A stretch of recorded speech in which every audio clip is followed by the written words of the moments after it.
Olá a todos, sejam bem-vindos ao Leanway Inside. Esse é um encontro remoto dedicado a compartilhar experiências valiosas dos nossos consultores especializados da Leanway Consulting sobre a implementação do Lean System. O principal objetivo do Leanway Inside, como vocês já sabem, é compartilhar as experiências e conhecimentos dos consultores convidados, destacando aí os desafios enfrentados e as soluções adotadas durante a implementação do Lean System. Também iremos, nesse bate-papo, conhecer um pouco, dos nossos convidados, ouvir sobre cases e suas dificuldades, porque o Leanway Inside tem o propósito de oferecer a todos vocês a oportunidade de aprender diretamente com especialistas, apresentando insights valiosos e práticos que podem ser aplicados nas indústrias de todos os segmentos. E o nosso convidado de hoje é o Luiz Neto. Luiz Neto é o consultor e instrutor da Leanway Consulting. Ele é pós-graduado em Black Belt, Lean Six Sigma pela Fundação Vanzolini e graduado em Engenharia Mecânica e de Produção pela FEI. Com capacitação em Lean no Japão e Lean Six Sigma nos Estados Unidos, ele tem várias experiências na área de manufatura, manutenção e qualidade. Luiz Neto também trabalhou em empresas automobilísticas como a Ford, a Toyota e em indústrias metalúrgicas. Ele também liderou projetos de redução de custo, aumento de produtividade e identificações de gargalos utilizando ferramentas como Kaizen, 5S, TPM, FEMEA, Kanban, VSM. Ele é um especialista em Lean Six Sigma e na formação e gestão de equipes técnicas de manutenção industrial. Luiz Neto, que prazer ter você aqui no Leanway Inside. Boa tarde a todos, boa tarde, Sandes. O prazer é todo meu de estar participando aqui desse Leanway Inside. Que Muito obrigado bacana, pela seja muito oportunidade. bem-vindo, seja muito bem-vindo. Luiz Neto, antes de iniciar, conta pra gente um pouco do seu histórico, assim, como você conheceu o que hoje nós conhecemos como Lean System. O meu primeiro contato com o Lean System foi em 2001, quando eu fui conseguir um estágio na Bridgestone Firestone, uma empresa japonesa que fabrica pneus em Santo André. Isso foi em 2001. Meu primeiro contato com o Lean System e de lá para cá foi uma paixão à primeira vista e estamos até hoje. Pô, que bacana, bela história. E posso lhe chamar de Neto? Por favor, Sandes. Legal. Neto, uma pergunta. Existem vários elementos aí, que compõem o Lean System, e dentre eles tem um que é o trabalho padronizado. E eu sei que você tem muita experiência aí com o trabalho padronizado. Podemos falar e fazer esse bate-papo aí sobre esse tema? Com certeza, vai ser um prazer. Então, nos explica o que é um trabalho padronizado e por que ele é tão importante na implementação do Lean System. Tá certo, Sandes. Trabalho padronizado é uma prática que é essencial para funcionar o sistema Lean, né? Ela envolve a definição, a documentação das melhores práticas para a realização das tarefas. Ela também estabelece uma maneira consistente e eficiente de executar as atividades e garante que os trabalhadores sigam o mesmo procedimento para alcançar as metas, os resultados e também que consigam entregar a alta qualidade. O trabalho padronizado, ela teve origem, Sandes, no século XIX e início do século XX, pelo Frederick Wilson Taylor, né, o mais conhecido como Taylor. Ele era considerado o pai do gerenciamento científico. Taylor introduziu essa ideia para analisar e padronizar as tarefas, para conseguir aumentar a eficiência na época que ele vivia. Ele defendia o quê? Ele defendia que nós tínhamos que decompor as tarefas complexas em etapas pequenas, etapas menores, e assim ia ficar mais simples.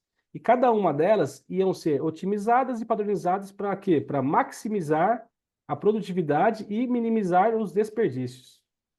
Depois do Taylor, Henry Ford viu, né, o estudo maravilhoso que o Taylor fez e implementou o trabalho padronizado na Ford em 1913. E esse é um dos exemplos mais famosos do trabalho padronizado, que foi Henry Ford aplicando o trabalho padronizado na Ford. Ele conseguiu começar a estudar os tempos dos processos e os movimentos, e também padronizar as ferramentas. Só que o trabalho padronizado, ele teve a maior influência mesmo, a mais significativa foi no conceito moderno do trabalho padronizado, que foi na década de 1940 e 50, com quem? Com o nosso grande Taiichi Ohno, que foi quem desenvolveu o sistema Toyota de produção na Toyota. Taiichi Ohno, ele usou o trabalho padronizado como um dos pilares para a melhoria contínua e a eliminação dos desperdícios, e onde ele criou o sétimo DAS da Toyota. Pô, Esse, que isso que legal, foi hein? o grande começo do trabalho padronizado. Pô, que história legal. Desde o Taylor passando por Ford, depois do Ford, Taiichi Ohno. Taiichi E aí é Ohno. o que a gente está hoje aqui no TPS, né? Que bacana. Bela história aí, bela contação aí da origem. E Muito Neto, interessante. e nesse trabalho padronizado, né? Ele tem os seus componentes. Nos conta quais são os principais componentes do trabalho padronizado e como cada componente ele pode contribuir com a eficácia do método. Tá certo, Santos. Vamos lá. Para o trabalho padronizado, nós temos 8 principais elementos, né? Quais são eles? O primeiro é a sequência de trabalho. O segundo é o tact time. O terceiro é o inventário padrão em processo, ou estoque padrão, ou IP, né? Cada um pode chamar aí como acha melhor. O quarto são métodos padronizados de trabalho. O quinto, documentação e instruções visuais. O sexto, tempo padrão para as tarefas. O sétimo, ciclo de trabalho. E o oito é o feedback e a melhoria contínua. Esses são os 8 principais elementos do trabalho padronizado. Pô, Neto, você tem uma experiência que você trabalhou na indústria automobilística. Você trabalhou também na Ford, você trabalhou na Toyota. E pegando essa última, né, indústria automobilística, que é a Toyota. E como é o trabalho padronizado? Como foi sua experiência de trabalho padronizado na Toyota? Na Toyota, eu tive a grande honra de poder estar vendo o que nós estudamos, o que nós, né, como acadêmicos, vimos na nossa fase de faculdade na prática, porque na Toyota, realmente, para todas as atividades, existe um mapeamento, um desdobramento, um parcelamento de cada fase de cada trabalho, e isso lá, depois que é tudo escrito, documentado, mapeado, é levado para o dojo, onde é feito um treinamento intensivo. Os TMs, né, os team members, eles costumam ficar 40 horas em treinamento antes de ir para o Gemba. E nós, que somos da engenharia, da parte administrativa, variamos de 40 a 80 horas em treinamento, sempre seguindo os documentos, as FITs, as ITs, as POPs, aí tem vários tipos de documentos lá, onde nós somos obrigados, entre aspas, né, a estudar o passo a passo, a entender, para depois estar executando tudo aquilo no nosso Gemba. Ó, é bem interessante aí como é que a Toyota utiliza, né, o trabalho padronizado. E se a gente for implementar agora? Vamos implementar um trabalho padronizado na nossa organização, nossa empresa. Quais são os passos essenciais que você acredita que tem que ter, que deve ter, para que a gente possa estar implementando um trabalho padronizado? O primeiro ponto, né, é a sequência do trabalho, né? A gente tem que ter a ordem específica, otimizada em qual as tarefas devem ser realizadas. Isso vai o quê? Isso vai garantir que todas as tarefas sejam realizadas da mesma maneira, reduzindo variações que podem afetar a qualidade. Em seguida, temos que ter um treinamento eficiente para também facilitar que novos funcionários sigam os procedimentos documentados e comprovados. E depois disso, temos a identificação de problemas, que quando nós conseguimos padronizar e treinar, os problemas, as anormalidades ficam mais claras, mais visíveis para quando foge do padrão. Esse é o começo, né? Que é para estar identificando, né, a sequência do trabalho. Perfeito. E aí, uma vez que foi implementado, seguindo esses passos, essas suas recomendações, como é que a gente pode garantir que isso seja sustentável? Como garantir a sustentabilidade e a melhoria contínua do trabalho padronizado ao longo do tempo? É, Aí é um grande desafio, Sanz.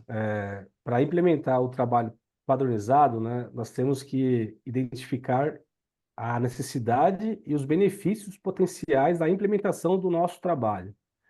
Temos que realizar uma análise detalhada dos processos atuais, identificar as áreas problemáticas, onde nós temos os nossos gargalos, onde nós temos mais refugos, mais paradas de linha, né? Para estar levantando as oportunidades de melhoria. Depois a gente define os objetivos, né, claros, e tem que ser mensurável. Nós temos que conseguir medir essa nossa oportunidade de melhoria, para estar conseguindo implementar, né, as nossas mudanças. Temos que planejar os recursos necessários, né, incluindo tempo, pessoa, orçamento, ferramenta, máquina. Depois temos que estar envolvendo e treinando a equipe. Isso é importantíssimo, senão a gente não vai conseguir atingir o nosso objetivo. Precisamos documentar todos os processos atuais, né? Mapear os processos existentes detalhadamente, como fazia Taylor, né? Incluindo todas as etapas e as variações. Precisamos também identificar e documentar os melhores métodos de trabalho que estão em uso ou que vão entrar, né, futuramente. Registrar os tempos de ciclos atuais e outras métricas relevantes, para depois disso a gente conseguir estar desenvolvendo, né, padrões de trabalho. Para quê? Para estar definindo uma sequência ideal para cada tarefa, né, para a gente conseguir incluir, né, instruções de passo a passo do que precisa ser feito. Precisamos também estabelecer os tempos, né? Qual é o tempo padrão para cada etapa do processo. Precisa criar as instruções visuais que sejam fáceis de entender, né? Bem claro, né? Medemiru, bateu o olho, enxergou, entendeu o que precisa ser feito, antes de validar, né, os padrões de trabalho com a equipe, para garantir que seja prático e eficaz. Temos também que implementar, né, temos a implementação dos padrões, né? Como que a gente vai colocar os novos padrões de trabalho em prática? A gente precisa introduzir os padrões de trabalho de forma gradual, começando com uma área ou, né, com um processo piloto. Isso é muito importante. Nós não podemos já tentar sair padronizando a fábrica toda. Não, primeiro a gente tem que definir uma área ou escolher um processo piloto, né, que seja o mais importante ali ou mais de fácil acesso. Para quê? Para a gente garantir que todo mundo que está ali, né, todos os envolvidos, todos os colaboradores, compreendam os novos padrões e saibam como segui-los quando está tudo escrito, documentado, registrado. Depois, sim, a gente fornece um suporte contínuo, né, e está sempre atrás do feedback durante a implementação, para saber se o que nós planejamos realmente está funcionando. Vamos para o sexto passo, que é o quê? Que é o monitoramento e a avaliação, né? Nós temos que estabelecer um sistema de monitoramento para acompanhar o cumprimento dos padrões. Nós precisamos coletar os dados sobre o desempenho, sobre a qualidade, sobre a eficiência, né? E sempre estar realizando auditorias regulares para garantir a conformidade dos padrões de trabalho que nós escrevemos. Depois desse monitoramento e essa avaliação, nós temos que estar sempre atrás do feedback. Para quê? Para saber se vamos precisar da equipe, né? Se está eficaz ou não o trabalho padronizado.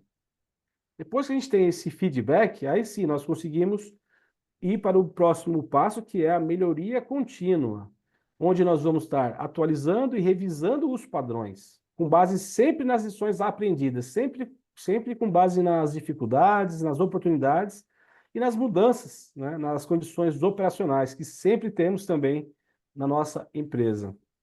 Isso é muito importante. Depois dessa fase, vem a parte da manutenção da sustentabilidade, que a gente vai garantir que esses padrões sejam mantidos a longo prazo. quais são as ações que nós temos que estar realizando, né? Temos que ter ações periódicas, né? Temos que criar rituais para garantir que esses padrões continuem sendo relevantes. Podemos estar aí criando usando algumas outras ferramentas do Lean, como Kamishibai, que é uma editoria, né, escalonada, para estar garantido que tudo que nós planejamos está sendo feito, né? E sempre fornecer um treinamento contínuo para os novos colaboradores que estão entrando, né? Precisamos também incentivar a responsabilidade e o compromisso de todos com as aderências do que nós escrevemos no nosso trabalho padrão, né? Nosso trabalho padronizado. Precisamos integrar os padrões de trabalho na cultura organizacional e também nos processos da gestão. Acho que eu falei demais, né, Sandes? Não sei se precisa de mais um pouco. Não, acho que você esclareceu bastante aí todos os passos aí para poder garantir a sustentabilidade. E Tá. Neto, aí vem uma pergunta agora para que a gente possa entender um pouco da relação do trabalho padronizado, se você pode nos explicar ou falar um pouco de um case lá da Toyota. Algo que você trabalhou com o trabalho padronizado, que você percebeu que o trabalho padronizado ajudou naquele momento que você estava trabalhando na Toyota. Tem sim, Sandes. Tem um exemplo bem importante que quando eu comecei lá na Toyota, quando eu fiquei lá as 80 horas, lá as quase 2 semanas, né, estudando os procedimentos, os trabalhos padronizados, que quando eu fui para o Gemba realmente, né, eu fui responsável pelo meu último projeto foi o lançamento do Corolla Cross. E essa fase a Toyota estava trocando, né, uma tecnologia, né, porque antes era usado, né, um tipo de pintura e a gente passou a usar outro para poder atender o público do Corolla Cross. E os operadores, eles eu não vou usar essa palavra vício, né, mas não é vício, é que não é vício, né, eles tinham já um trabalho padronizado que era de uma outra tecnologia, né? Que eles foram treinados para pintar o Etios, né? E o Yaris, que quando entrou o Corolla Cross, eles tinham que mudar o modo de trabalho deles. E nós da engenharia de projetos, nós que fomos, né, somos os responsáveis por estar implementando essa nova esse novo trabalho padronizado. E aí teve uma resistência, né, por parte dos operadores mais antigos, que eles sempre falavam, não, mas eu sempre pintei assim, eu sempre fiz assim, né? E aí foi um grande desafio, porque a gente teve que parar a produção durante 2, 3 dias, levar todo o time da pintura, né, cerca de 60 funcionários, para o dojo, tá repassando com eles toda a teoria, tá repassando todos os padrões que existiam e tá identificando para eles onde seriam feito, né, onde que tinham essas mudanças, que foi o que eu falei logo acima, que o trabalho padronizado, ele não é um documento engessado, né? Ele pode ser modificado para estar sempre conseguindo atingir o objetivo de qualidade e de entrega. E foi onde nós, da engenharia, a gente mostrou, a gente apontou para eles quais eram, como era antes e quais eram os benefícios desse novo método de trabalho. E aí a gente teve que passar toda a teoria com eles, tivemos que fazer exercícios práticos de novo com eles, porque antes eles pintavam de um jeito, e quando houve, né, essa mudança, quando houve essa implementação desse carro novo, eles precisaram fazer uma reciclagem, né? Se Uhum. aperfeiçoar nessa nova maneira para estar pintando esse carro novo. E aí foi um grande desafio, porque a gente pega pessoas que já estavam lá já há mais de 10 anos, né? E Tem aquele sempre costume, né? Tem o costume de aquele fazer aquilo costume. daquela forma antiga, né? Tem aquela síndrome da Gabriela, né? Desculpa a brincadeira, mas eu nasci assim, eu sempre fui assim, eu morri assim. A gente teve que quebrar, né, esse paradigma e está provando para eles que o novo método era melhor, era mais eficiente, não só para a empresa, quanto para eles também.